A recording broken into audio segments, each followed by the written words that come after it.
जी, तो झटपट तैयार होने वाला आलू कीमा की रेसिपी लेके आई हूँ। मुकम्मल रेसिपी देखिएगा। बिस्मिल्लाहिर्रहमानिर्रहीम। अस्सलामुअलैकुम। हुज़ैफ़ा's किचन में सबका वेलकम है। आज मैं लेके आई हूँ आप लोगों के लिए आलू कीमा की रेसिपी, जो कि बेहद आसान है और जल्दी से तैयार हो जाता है। मैंने 2 मीडियम साइज़ के प्याज लिए हैं और थोड़ा सा इसमें पानी लिया है।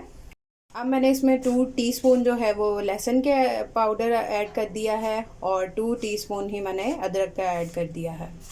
अब हम इसमें स्पाइस ऐड कर देंगे। 2 टीस्पून मैंने लिया है नमक और 2 टीस्पून लिया है मैंने लाल मिर्च पाउडर और 1 टीस्पून लिया है धनिया पाउडर, 1 टीस्पून ही काली मिर्च पाउडर और 1 टीस्पून हल्दी पाउडर। ये सारे जो हैं वो उसमें इकट्ठे ऐड कर दें।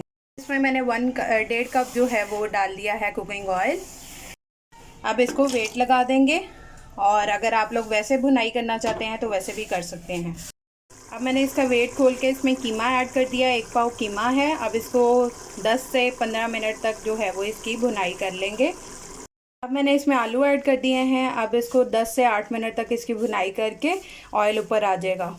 1 गिलास मैंने इसमें पानी डाला है। अब 10 मिनट जो है वो इसको हम इसी तरह रहने देंगे। जी, तो हमारा आलू कीमा झटपट तैयार है। मेरी रेसिपीज़ को इसी तरह फॉलो करें, लाइक करें, कमेंट किया करें। फिर इंशाल्लाह मिलेंगे नेक्स्ट न्यू रेसिपी के साथ। अल्लाह हाफ़िज़ फ़ी ईमानिल्लाह।